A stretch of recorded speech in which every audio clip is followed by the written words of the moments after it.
So first thing I want to do at the very start of the video is show where Nero's damage numbers are right now.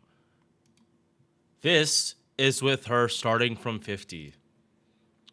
Damage here on Enkidu, where none of her mods are lining up, or none of them should. 332,000. Now, Coup Caster with Black Rail in the standard setup, 336,000. It took Umu getting an MP buff and a global buff to be able to double pop her third skill to match Coup Caster. But not when she's using Black Rail.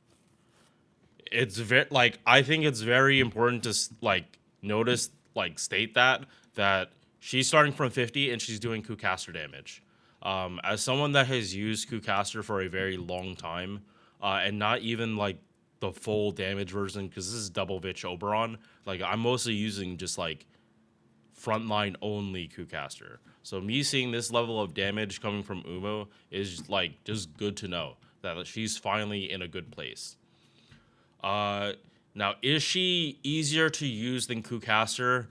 That to me is kind of in the same conversation. Is Artoria easier to use than Salter for farming? It's both. They do different things, but one is way easier and has more consistent numbers than the other. And it's mostly because Black Rail, a lot of these calcs that you see with Coup Caster, with him doing a lot of damage, it's with MOB Black Rail. It's not with Heaven's Feel. It's not with Detective Foams that gives him no MP damage. No. Coup Caster is using a CE most other Buster Servants aren't allowed to use. Unless, again, you're using Summer Chloe. I feel that as incentive to bond a whole lot of characters all at once goes down, and you focus more on really ramping up one or two characters at the same time besides their farmer, higher cost comps are just going to be more common because you're trying to do more things at once. Chloe has 4 different CEs. You don't need to use all of them to get to work towards Chloe getting to Bond 15.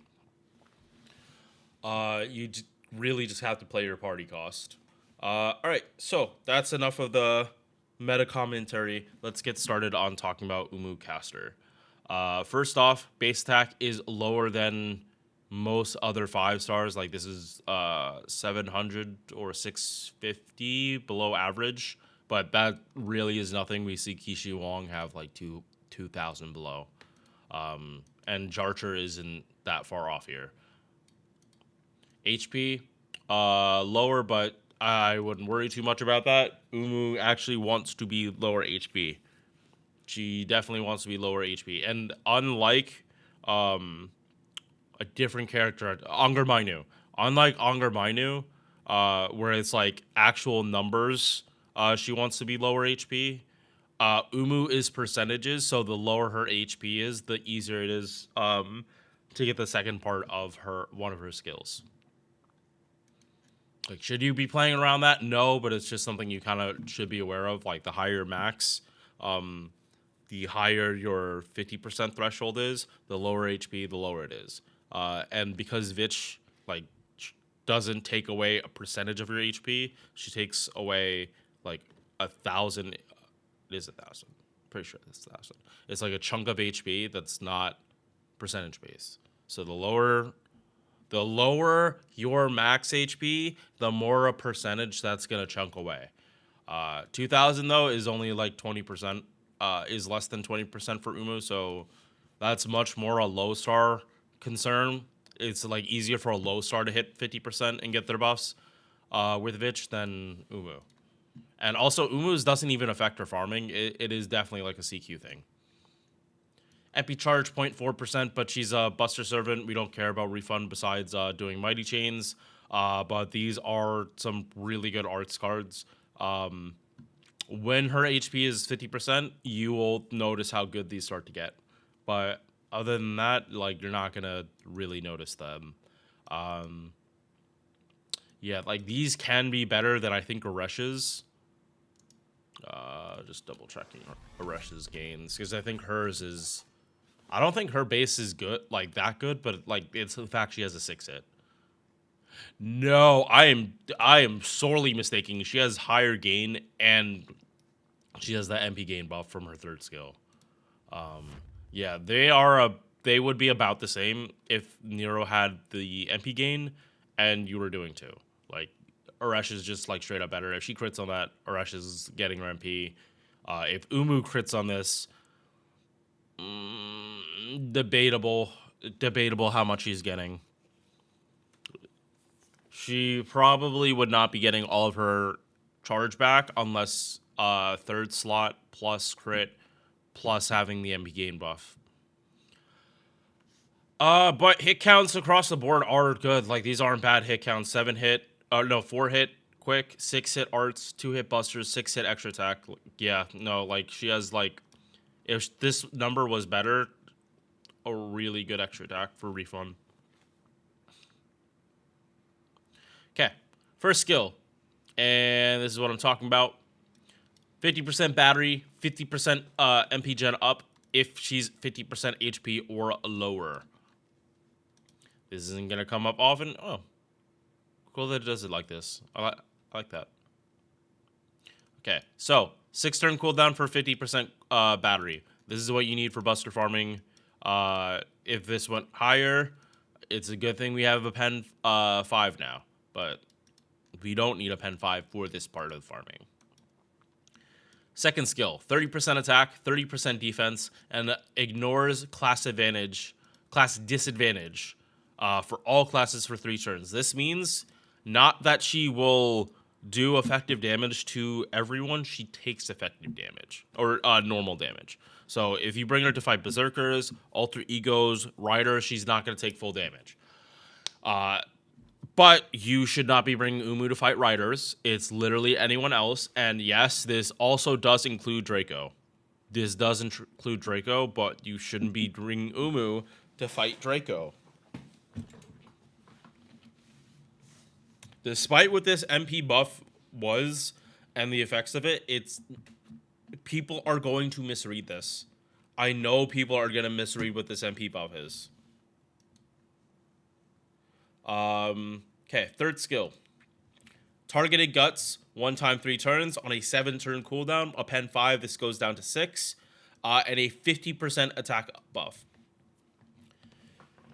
This skill, not being able to be double stacked, is why Caster was better than new Umu in the first place. If she could have if she could have restacked this, her numbers wouldn't be as bad as this. But they would still be like slightly lower. Right? Yeah. Like the number here probably would shoot up to 80,000 or 280,000 ish, and then the MP upgrade would probably bring it a lot closer to this. I'm saying this with big asterisks because I'm doing math in my head on this for like where I think this number should be, but like you can see I'm hesitating to like make an actual educated guess. Like the first MP buff would bring this to, I believe, 250,000 ish, because just 25% of this. The extra attack buff would depend. And I'd have to actually do the formula because it's not just another 1.5. Because that's not how attack buffs work. Also, Umu already has another attack buff, so there's gonna be more multiplication than I would like to be just doing this math in my head.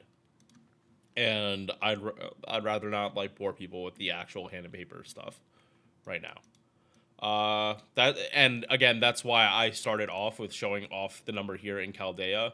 And yes, I double checked that the MP buff was working. If anything, it would be more impressive if this is unbuffed MP Umu, and then she just kind of was already Caster's level. I think Jord not playing FGO anymore. That's why this hasn't been updated. But again, people are free to quit anytime. Like you're not married to a gotcha game. That is unhealthy. Very unhealthy. All right, moving on to passives. 8% quick, 11% arts. So these arts cards are better than even on paper here. They're like if you get to 50%, I probably would say you're probably getting most of your MP back. Probably more than I want to say 60. If you get both things to line up, it should be around 60 at bare minimum. Last one, healing received up 10%. Interesting. I forgot she had this, but she doesn't have healing in her kit. And healing per turn would also make it so she might lose this. And she does have this guts here for a reason.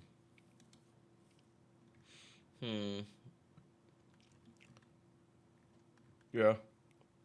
Like Umu's whole thing is not that she wants to get low HP really quickly. It's that it's gonna take her a long time to actually get that way, just because of like other stuff in her kit. And when she does get that low, then she gets even more benefits. All right, MP. So when they buffed the MP, she already had a normal effect of invul for a turn and MP damage base 20 up to 60. When you see scaling like this, they're probably not gonna give her ramp up. If they wanted to give her ramp up, this number would have been 25. It would have been 25 to 40. There is no fucking shot they are ever going to let a character in the game have even the slightest potential of being able to ramp up 180% MP damage from their MP alone. That is never fucking happening. You might come close with like Moriarty and Spacious Star if they're looping some crazy amount and hitting OC3 every single time. Even then, I think they're only hitting like 100 at most. And it's very unlikely they're going to hit even higher. Like, you have to jump through so many extra hoops for that. But yeah, that's kind of like the tell for if something doesn't have ramp up, will it have ramp up? It's usually just the scaling here. If it's like if it's 10% per, probably not. If it's like 5, it's more likely. All right. So buffed MP, power mod against beast attribute, and threat to humanity. This is not all beast class servants. It's not. Beast attribute is these. Yu Olga does not count as beast attribute. Only one Kiara is beast attribute. Both the Vitches are beast attribute. Tiamat isn't beast attribute, the summonable one. Kama isn't. But Draco and Space Resh are. This is far, far more of an NPC thing than you will get in farming, because you're not bringing Umu to fight Draco. You're probably not bringing Umu to fight Kiara. You might bring her to fight Aresh, because Aresh is only doing neutral to her. And both these Koyans would be nodes.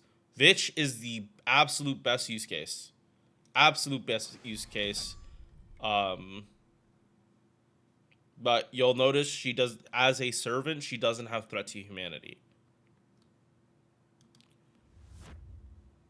So when she has this double mod, don't expect these to line up unless you are bringing Umu to fight actual beasts, like in the story.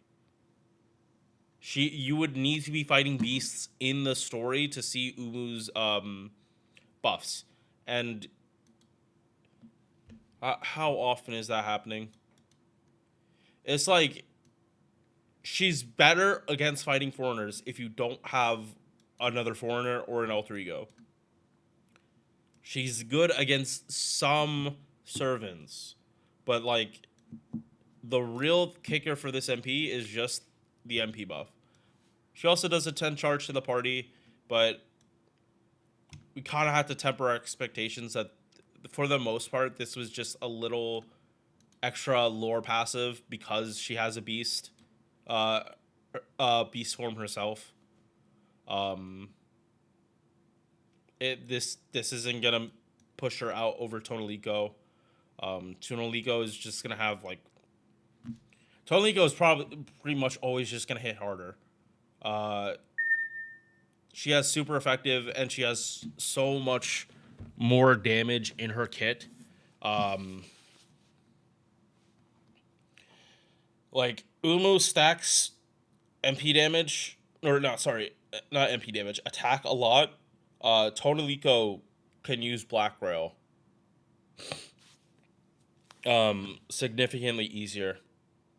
But that's kind of like the main difference. If Umu is able to use Black Rail, and again, just use Summer Chloe to enable that, you do need Bonsi for that though too.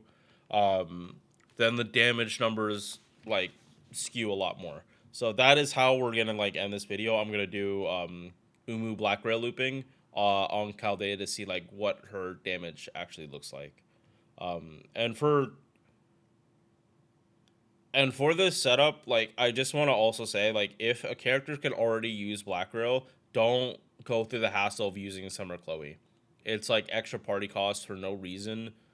Besides seeing a slightly bigger number, like the reason, like Chloe affects damage so much because she lets people use Black Rail.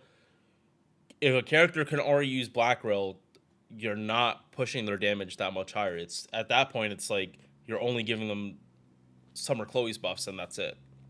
You're not giving them, changing them from cranking to Black Rail. That's a much bigger difference over Black Rail without Chloe and Black Rail with Chloe. Bond CE, bust her up 10% and MP Gen up 10% while she's on the field. So eventually I do see her getting a skill buff that gives her Buster up. I don't know what skill that's going to be though. If this did not have this fucking 50% attack buff, it would have been this skill. But now it's kind of looking more that if they give her a Buster buff, it would be on this battery. As crazy as that sounds, it's more because like this is only a battery most of the time. Like in farming, this is only a battery. So I could see them buffing this skill and slapping on like 30 Buster, and that's probably it. But honestly, I would even be fine with 20 because of because of how high her buff stacking is already. Yeah, like she's gonna get a lot of Buster from Bitch and Oberon. It's like not the biggest deal if Umu can't give it to herself. All right, so gonna stop this recording here, and do the math for Summer Chloe farming. And I'll leave these up. I'm not just gonna replace it just so we see the damage comparison. Okay, so this is Umu using Summer Chloe. Now you might think, wait, the damage isn't that different. Oh, yeah, no, you're right. This is with Detective Foams. This isn't with Black Rail. This is with Black Rail. The damage is like close to almost doubling. So yeah, you can use any Bonsi that has like 2k attack. You can use it in place of you can use it in place of cranking. If you use Summer Chloe and you get even more damage, surprisingly. And then you can go for higher bond comps. So yeah, like I kind of am thinking that like, yes, this party cost is expensive. I'm not gonna deny that, but you put like maybe Mash here and it's like 36. No, we're like actually one cost off from being able to put another servant here. Like and have like effective bond CEs.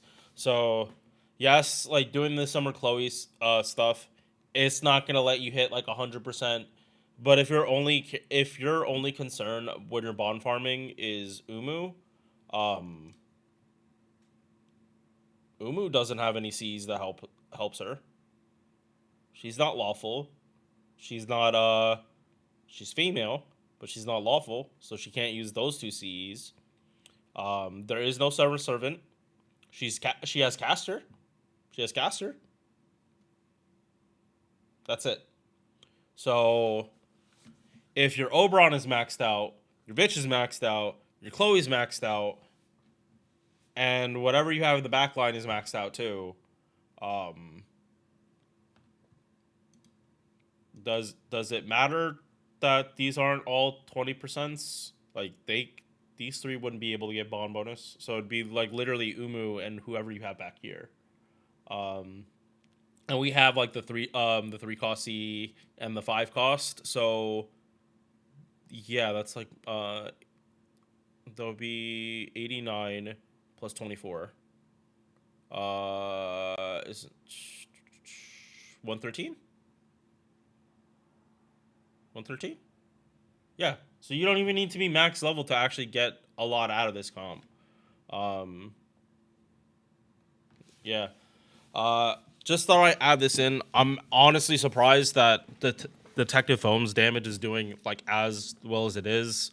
Yeah, thank you, Bond 15. You are making like absurdly high party costs like actually a viable thing because bond bonus, getting 75% bond bonus for a character that doesn't have CEs.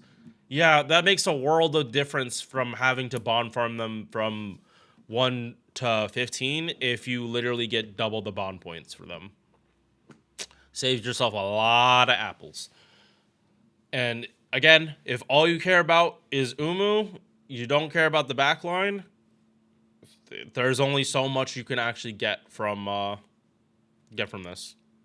Oh, also I miscounted with party cost. You could probably, yeah, no, I was being conservative. This would be like tea time. This would be a low start, and then you would have 3 CE slots. No, but I'm still right that we would need level 190 to actually run 3 5-stars here too. But again, that kind of depends on if you're putting mash or a 1 or 2-star and what CE you have here. All right, I don't want to drag this video out any longer. Still got Shakespeare to record and hopefully make breakfast before stream. Peace. Thank you for making it to the end of this video. If you enjoyed, drop a like or sub. Hope to see you in the next one. Peace.